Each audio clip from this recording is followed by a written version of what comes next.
দর্শক, যেমনটি বলছিলাম, উপজেলা নির্বাচনের বাকি আর মাত্র কয়েকদিন। উপজেলা নির্বাচনের শেষ মুহূর্তের আরো তথ্য জানাবো আপনাদেরকে। এই মুহূর্তে খুলনা থেকে যুক্ত হবেন নূর ইসলাম রকি, কুষ্টিয়া থেকে সহকর্মী নাহিদ হাসান তিতাস ও লক্ষ্মীপুর থেকে যুক্ত হবেন সহকর্মী সাইফুল ইসলাম স্বপন। আমরা শুরুতেই চলে যাব খুলনায়, সেখানে আছেন আমাদের সহকর্মী রকি।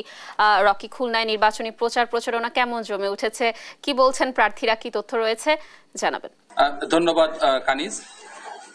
আমি এই মুহূর্তে আছি খুলনার দিঘলী উপজেলার যোগীপুর ইউনিয়নে। এখানে একজন চেয়ারম্যান প্রার্থী শেখ মারুফুল ইসলাম, সে প্রচারণা করছে।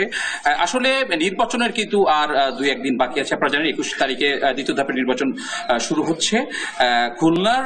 আসলে কিন্তু এটা প্রথম ধাপের নির্বাচন, যেহেতু প্রথম ধাপে খুলনায় কোনো নির্বাচন ছিল না, তো সেই হিসাবে খুলনায় কিন্তু নির্বাচন বেশ উৎসবমুখর। প্রার্থীরা কিন্তু সকাল থেকে রাত অবধি ভোটারদের দ্বারে দ্বারে পৌঁছে যাচ্ছে। তারা নানান ভাবে প্রচারণা করছে, লিফলেট বিতরণ, মাইকিং সহ, উঠান বৈঠক সহ অনেকভাবে প্রচারণা করছে। আমরা যেটা প্রার্থীদের কাছ থেকে শুনেছি যে আসলে এই নির্বাচনকে কেন্দ্র করে কিছু কালো টাকারও প্রভাব এবং সন্ত্রাসী বাহিনীর আনাগোনা আছে। তবে প্রার্থীরা যেটা জানিয়েছে যে প্রশাসন তাদের সহযোগিতা করেছে এবং প্রশাসন তাদের অভয় দিয়েছে যে কোনো ধরনের কোনো সংঘাত যেন না হয়, সে বিষয়ে তারা লক্ষ্য রাখবে। আমরা একটু বলে রাখি, দিঘলী উপজেলায় কিন্তু এবার ভোট দিবে 1,30,000 ভোটার। এখানে চেয়ারম্যান পদে 4 জন প্রার্থী আছে, মহিলা ভাইস চেয়ারম্যান পদে 3 জন এবং পুরুষ ভাইস চেয়ারম্যান পদে 8 জন প্রার্থী আছে। আমরা একটু কথা বলবো এখানকার বর্তমান যে উপজেলা চেয়ারম্যান এবং এবার পুনরায় যে নির্বাচন করছে শেখ মারুফুল ইসলামের সাথে। তার কাছে জানতে চাইবো যে আসলে আপনি নির্বাচন করছেন, আপনাকে পুনরায় কেন ভোট দিবে প্রার্থীরা, একটু বলবেন। ধন্যবাদ দেশ টিভিকে, ধন্যবাদ আপনাকে। আমি বিগত টার্মে নির্বাচন করেছিলাম, আমি বিপুল ভোটের চেয়ারম্যান নির্বাচিত হয়েছিলাম এবং এই পূজার সাধারণ মানুষের যে মৌলিক চাহিদাগুলো সেগুলো আমি শতভাগ পূরণ করতে না পারলেও আমার পরে যে জাতীয় সরকার অর্পিত দায়িত্ব দিয়েছিলাম স্বচ্ছতা এবং দৃঢ়তার সাথে পালন করছি এবং আগামীতে আবারও নির্বাচন করতেছি এবং জনগণের কাছে ভোট প্রার্থনা করছি। এই কারণে যে উন্নয়নের ধারাবাহিকতা বজায় রাখতে গেলে আমি যে প্রকল্প হাতে নিয়েছি এগুলো আমাকে ভোট দেওয়ার জন্য আমি জনগণকে আহ্বান জানাচ্ছি। আর আমাদের উপজেলা আমি যে নির্বাচন কেন্দ্র করে নিয়ে এখন যে পরিবেশ আছে ভালো আছে, কিন্তু আমাদের উপজেলায় কিছু সন্ত্রাসী তৎপরতা বেড়ে গেছে, এটা আমরা আশঙ্কা বোধ করতেছি। আমি প্রশাসনের দৃষ্টি আকর্ষণ করবো আপনাদের মাধ্যমে, যারা যেন প্রশাসনের অনেক ফোর্স দিয়ে এবং বিভিন্ন বাহিনী দিয়ে যাতে এটা নিয়ন্ত্রণ করা যায় এবং সুস্থ এবং সুন্দর পরিবেশ হয়, সেটা নির্বাচনী ইশতেহারে কি কি আছে আপনার? আমার নির্বাচনী ইশতেহার আছে, আমি গতবারও দিয়েছিলাম যে আসলে উপজেলা পরিষদ নির্বাচন হয় কিন্তু শুধু নির্বাচনের সময় জনগণ জানতো, কিন্তু নির্বাচনের পরে আর জানতো না উপজেলা পরিষদ কাজ কি, জনগণের কি কি সেবা দেবে, এটা কিন্তু সাধারণ জনগণ জানতো না। কিন্তু আমি বিগত টার্মে নির্বাচিত হয়ে সাধারণ জনগণকে জানিয়ে দিয়েছি যে উপজেলা পরিষদের কাজ কি, কতটা মানুষের উপকার আসবে, কতটা মানুষের সহযোগিতা করতে হবে, এটি আমি জানিয়ে দিয়েছি এবং এবারও সেটা পূর্ণাঙ্গভাবে আবারও চেষ্টা করতেছি যে উপজেলা পরিষদে সাধারণ মানুষের দোরগোড়ায় এদের সেবা পৌঁছে দেবো, এটা হচ্ছে আমার মূল লক্ষ্য। ধন্যবাদ কানিজ। আপনি যেমনটা শুনছিলেন যে প্রার্থী কিন্তু বলছে যে তার উপজেলায় কিছুটা সন্ত্রাসীদের আনাগোনা এবং কয়েকটি কেন্দ্র ঝুঁকিপূর্ণ বলে তার মনে হয়েছে এবং সে এটি প্রশাসনকে জানিয়েছে। তো খুলনা থেকে উপজেলা নির্বাচন সম্পর্কে এটা ছিল আমার কাছে সর্বশেষ খবর কানিজ। আমরা এখন চলে যাব কুষ্টিয়ায় আমাদের সহকর্মী তিতাসের কাছে বিস্তারিত জানার জন্য।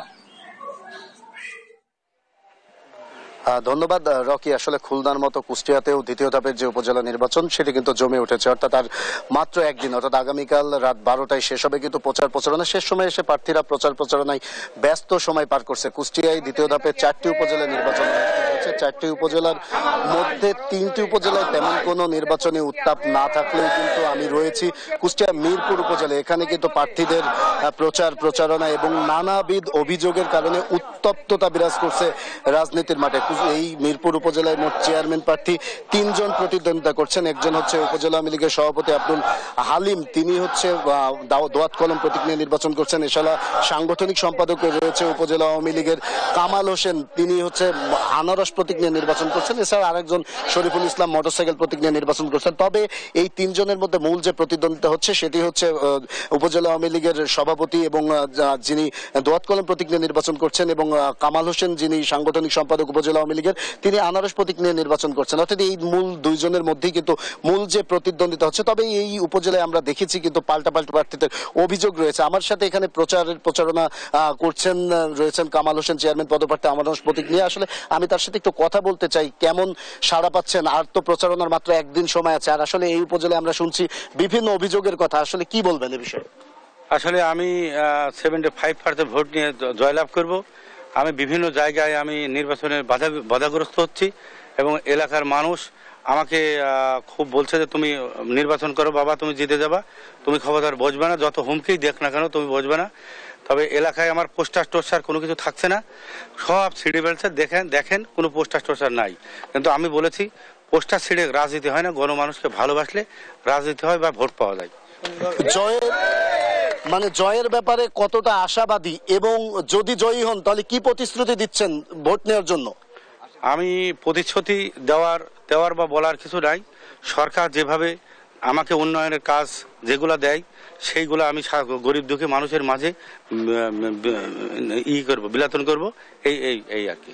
যেমনটি শুনছিলেন, আসলে এই উপজেলা দ্বিতীয় ধাপের যে নির্বাচনে আমি যে উপজেলায় রয়েছে এটা মিরপুর উপজেলা। এখানে কিন্তু মোট চেয়ারম্যান প্রার্থী 3 জন রয়েছে এবং পুরুষ ভাইস চেয়ারম্যান প্রার্থী রয়েছে 4 জন এবং মহিলা ভাইস চেয়ারম্যান রয়েছে 2 জন।